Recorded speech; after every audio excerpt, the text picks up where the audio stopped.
All right. So as you all may know, I'm always taking my stereo photos with my smartphone, and I've kind of developed a process for myself that usually takes me not more than 3 minutes per stereo picture, from taking to sharing it on Instagram or something. And that way I got used to the benefits of the smartphone and hardly took my twin camera setup out of its bag anymore. But I had to pay a high price and always regretted that I was limited to sequential stereos. If you are used to the technical terms, the next few minutes will be not that interesting for you, but I think for all of you who are not that used to the technical terms, I'll just shortly summarize all about it. If we talk about stereo photos taken with a smartphone, we usually mean sequential stereos. That means those are taken with a single camera by taking at least 2 pictures, one after another, while side shifting the phone. Sequentials taken with a phone have, in my opinion, several advantages. You can control the amount of depth by freely choosing the baseline, or by taking a sequence of 3 or more photos. By the way, David Kunz has written a great article about that. You can find it on stereosci.com in the Getting Started section in one of the menus. You also don't need any special equipment because you have your phone ready with you. And you can especially act spontaneously because you really have your phone everywhere with you normally. Another advantage is that editing can be done on the same device. And also data transfer and sharing is relatively easy. Since we mostly display stereo photos in a smaller size, newer smartphone cameras are also mostly sufficient even for experienced stereo photographers, I think. But, as I mentioned in the beginning, there is one huge drawback to all sequential stereo photos. Every movement that happens between the first and the second shot will cause rivalries. In the best case, this will result in a modified depth perception, like this woman on the bike is like flying if you watch it in parallel view. I'll give you a moment for that.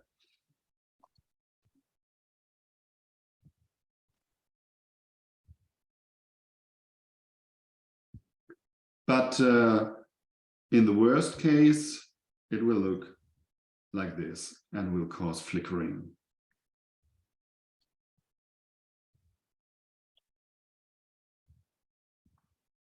And sometimes even a small gust of wind can disturb a beautiful nature view, like trees.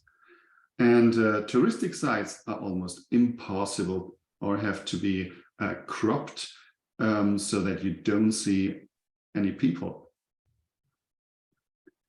So a single camera mostly limits you to non-moving sceneries like empty streets, architecture, or still lifes. The solution for this problem are simultaneous stereo photos. That means they are both taken at the same moment. Every movement is perfectly captured. Birds float in the air, water fountains look like they are frozen, and it, of course, increases your possibilities tremendously. I have taken a photo, for example, from Andrew Lauren, and if you take a close look, it's not only that the movement of the horses is frozen, but you can also see snowflakes floating in the air. Or this one by Thomas Asch. Of course, long time exposure would also not be possible to take as a sequential. In most cases, simultaneous stereo photography requires dedicated stereo equipment. But recently, Masushi Suto developed an app for the iPhone that lets you fire both lenses on the back at the same time. I have also more information on the website. There's a gallery called iPhone Close-Ups, and there I have linked the app. So if you want to move to simultaneous stereo photography, you have always to sacrifice one or more of the advantages of sequentials. Either you lose control about the baseline, or you have to transfer the photos to another device like your PC, or you always have to plan to take a heavy stereo rig with you. And especially if you have been using your smartphone, you will have to carry some extra weight. Personally, I always avoided specific stereo cameras because of their fixed baseline. I also wanted to keep my equipment lightweight. Additionally, I really enjoy keeping the whole process on one device that allows me to instantly free view my newly taken stereo photos. So in 2021, when my older iPhone became cheaper as a second-hand model, I started thinking about building an iPhone twin rig. And this time I had been thinking about this several times before, but this time I took it seriously. I sacrificed the advantage of non-needing additional equipment and invested in the second smartphone, which was still cheaper than buying 2 digital cameras. Also, I would now have to plan in advance to take the stereo rig with me. But it's much easier to just grab one additional phone and some aluminum parts opposed to a whole DSLR twin setup. Except that I would keep all the other advantages of a smartphone that I've mentioned previously, on top of the workflow that I'm already used to. So the tasks that I had to deal with is the second device, the trigger method, and the way of mounting. In general, every modern smartphone should work in a twin setup, but camera sensors and lenses vary from smartphone to smartphone. And that's why I decided to get 2 smartphones of exactly the same model. Since i3D Steroid, or 3D Steroid, the app by Masushi Suto, since it offers auto alignment and auto color adjustment, you should probably also start with 2 slightly different models without any disadvantage. The camera trigger method seemed to be even more important. You can, of course, simply press the shutter button simultaneously, but in my opinion, that's not really what syncing means. i3D Steroid also offers directly pairing 2 phones. I tried that, and for me, the delay was far from acceptable. Bluetooth comes in mind first, but it is in fact not an option, as it's an one-to-one connection. And I wasn't able to find any Bluetooth shutter that could be connected to 2 phones at once. There are a lot of options for digital camera twin setups, but these just don't work with a phone. And there are some Bluetooth beam splitters available and remote shutters working with high frequency tones to trigger the phones. But for me, I read a lot of them, but for me, they did not seem reliable enough to even test them. I've then thought of building a mechanical construction to simultaneously touch the screen to shutter or press a button on the side of the phone. Wait. Suddenly, it came to my mind to press the volume button of my cable headphones, this tiny one here. that worked. So basically, iPhones have a built-in wired remote shutter. And that would be my starting point for the twin shutter. And as I mentioned before, the last known problem was the mounting of the two phones. But since there are mounts for phones available that have standard screw threads, this, I hoped, would only be a matter of research. I would do that after the shutter. So it goes without saying that there is absolutely no wired shutter available that connects to two smartphones. So I knew that I had to build my own. I believe that it's probably easier to build such a twin shutter for smartphones with a standard audio jack. But since I have a new iPhone, I had to deal with Apple's Lightning connector. And I tried to actually split the Lightning cable. Therefore, I connected two Lightning extension cables and tried to use them. And I had to twist 24 individual tiny wires in the right order. I connected them phone and headphones, and it worked. And I was absolutely delighted. Then I connected the second phone. At first, it only triggered the second phone. And after that, nothing happened anymore. Unfortunately, the Lightning connector is a smart connector that incorporates digital information about the connected accessories. Speaking of the technical process, I did not fully understand how the headphone communicates with the smartphone, but I'm sure this is why my first attempt completely failed. And after a few days of frustration, I realized that I had to come back to my first idea of a mechanical solution. So I disassembled the volume controls of two headphones and removed the earpods. Inside, I found two mechanical carrier plates. You can see them in the stereo photo here. And I glued them together back to back, reassembled both circuit boards and their covers. And this time, everything worked as it should. This is how the shutter looked like. Regardless, I knew that a mechanical solution would always be a bit less precise than an electronic solution. But this worked. And I'm using this twin shutter still. Yes, the rig prototype. The search for suitable phone mounts and bracket was as easy as expected. I could use something from my twin camera setup. So everything was ready for the first field test. And before I tell you why this was a big disappointment again, let me start with something positive. The handling, I have the old mount here in my hands. The handling was super easy and lightweight.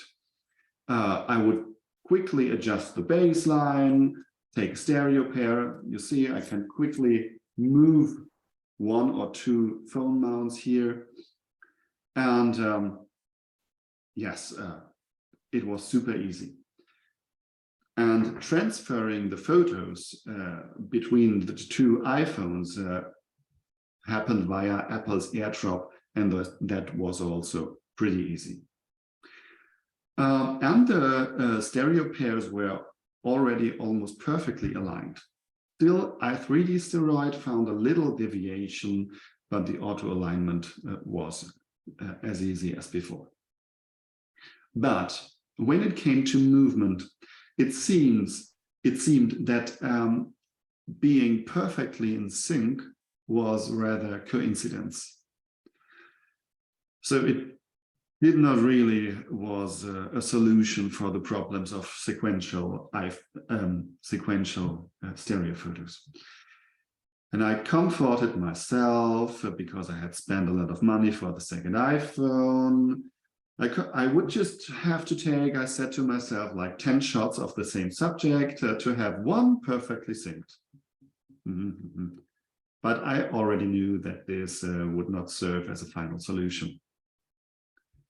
And for some reasons, the two iPhones seem to individually decide when actually to release the shutter. Maybe they are just too smart. I also realized that the way the phone mounts were attached to the bracket was not optimal. I'll show you that in the camera. When changing the baseline, you would always have to pay attention that both cameras were not pointing in slightly different directions. I'll stop the screen sharing to show you that in detail. So, as you can see, if I unscrew this mount, it can turn, and that means that I always had to adjust them in perfectly parallel. So this was kind of a hassle. Okay, let me return to the presentation again.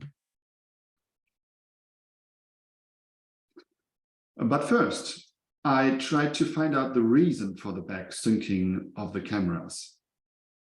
Aside from trying to get the right feel for how to press the twin shutter, because it was mechanical still, I did some research into different camera apps. I never had really different brightness or contrast on the two phones, so I supposed that it was all about the shutter speed.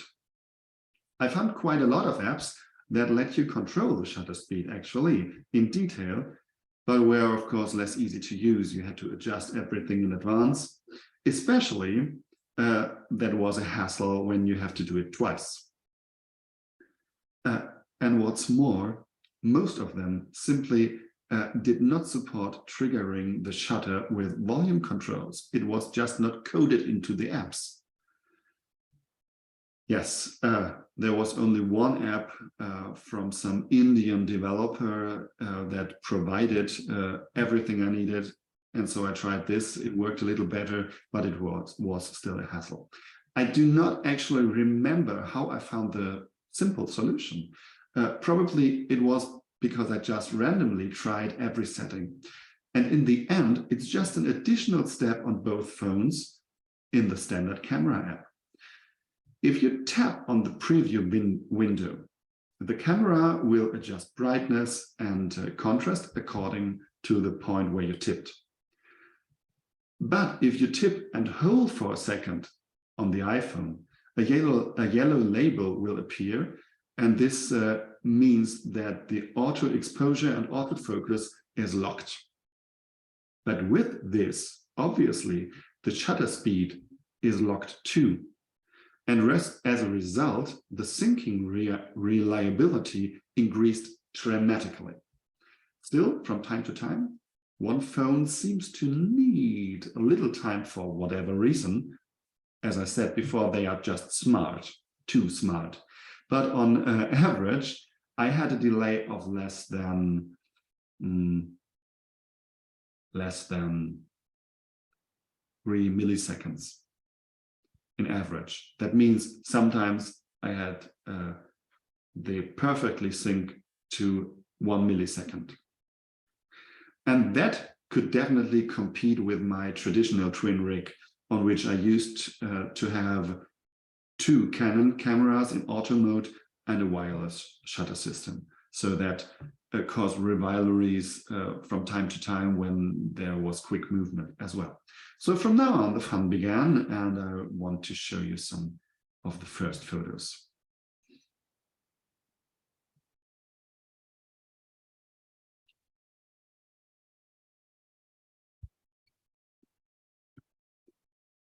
So the first thing I tried was taking photos of animals, because they are not moving that fast, except birds.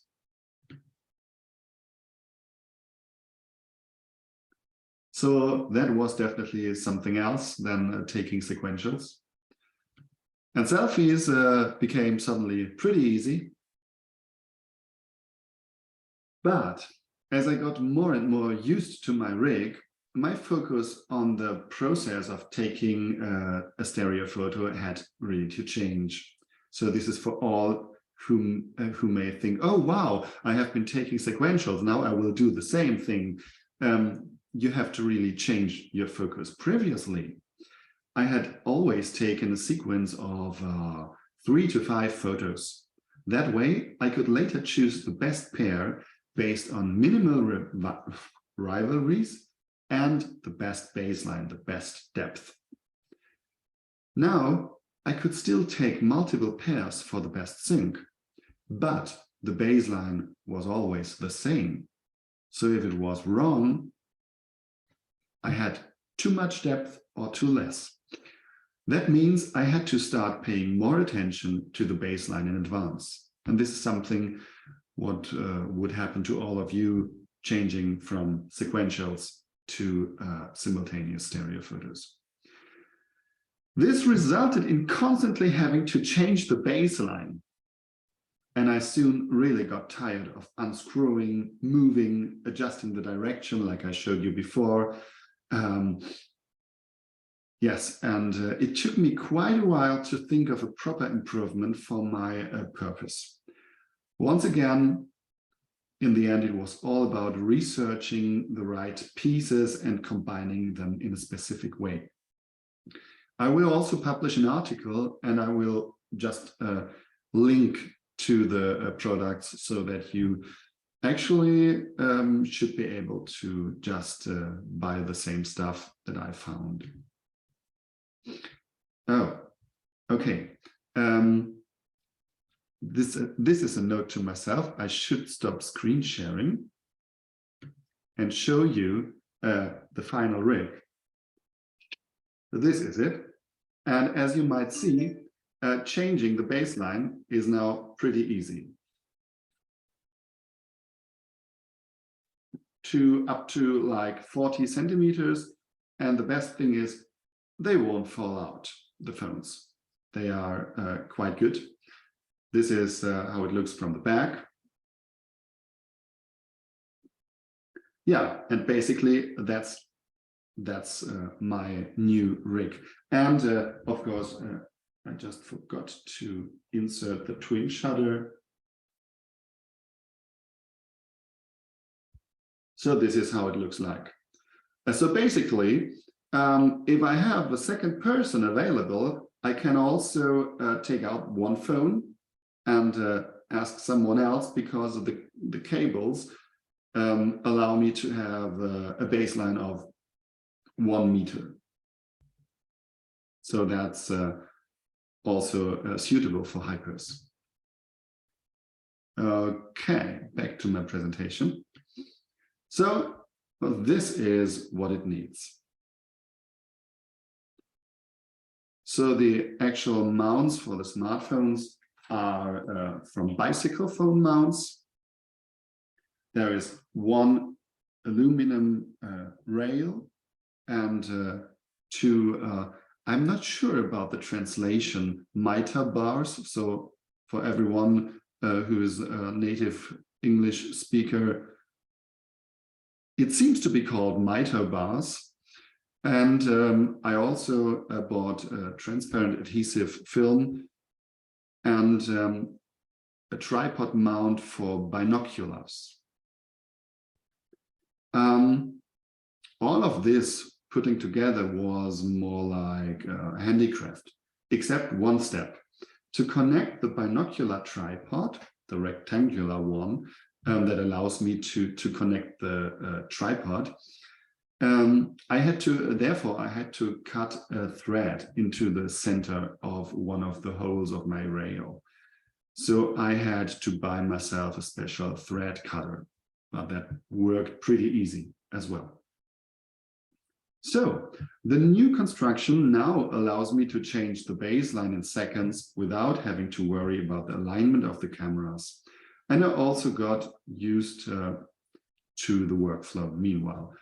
This is always thinking about the baseline, moving phones, lock the focus on both phones so that they won't decide on their own when to shutter, and take just 2 or 3 pictures to have a perfect aligned pair.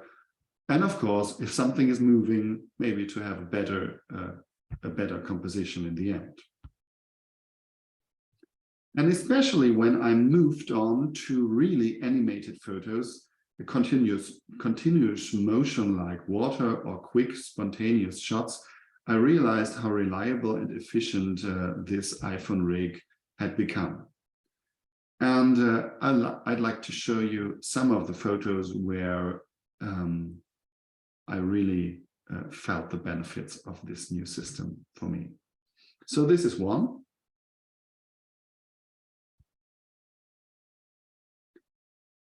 So taking a photo of this street was impossible before. Or I had to manually edit out every rivalry.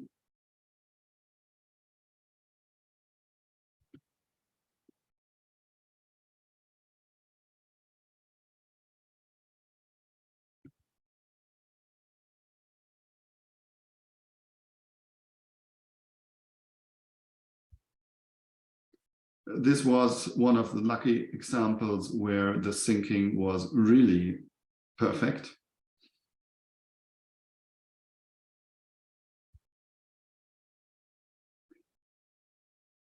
But again, normally I had taken sequentials in churches always on top of the people. But I think this also gives a much more better impression how large the building actually is.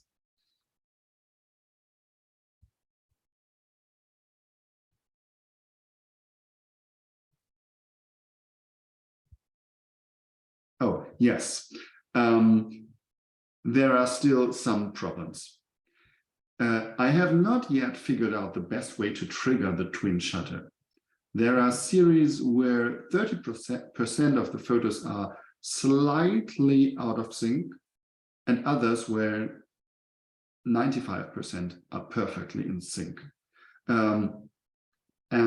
This has nothing to do with background processes because I use both phones always in airplane mode. That's why I think the finger position matters a lot. And this is what maybe requires more practice. Also, depending on your operating system, the camera app might have extra features like QR code scanning. And this, of course, could cause additional delay. So I've just turned everything like QR codes off. And also, I have not tried to do videos yet. That should actually be easier because you can sync them later. But I doubt this could be done right on the phone. The combination to stereo videos, stereoscopic videos.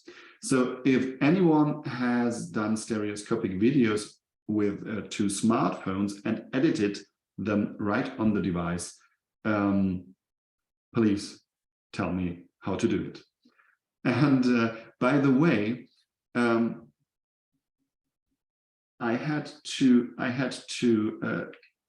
step back from this setup to my previous version because if you have such a T-rail and you are traveling by plane, please keep in mind if you build your own rig that the T-rail is not allowed in your carry-on baggage because it could be a weapon.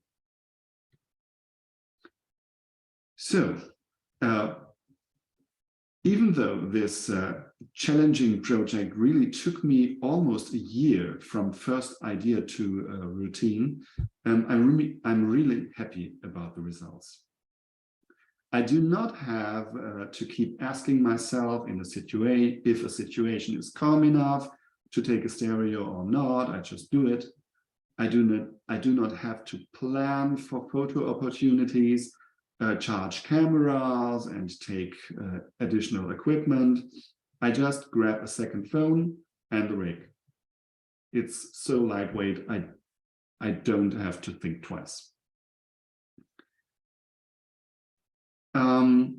When I started experimenting, I had a lot of questions and doubts if it would work.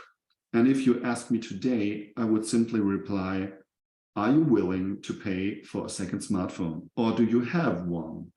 That's all that matters. Actually, it just works. But I only tried all of this on iPhones. Theoretically, this should be possible with other phones in a very similar way. So if anyone would like to start experimenting with Android phones, please, let's exchange about that. And finally, I have two last stereo photos with pretty much movement.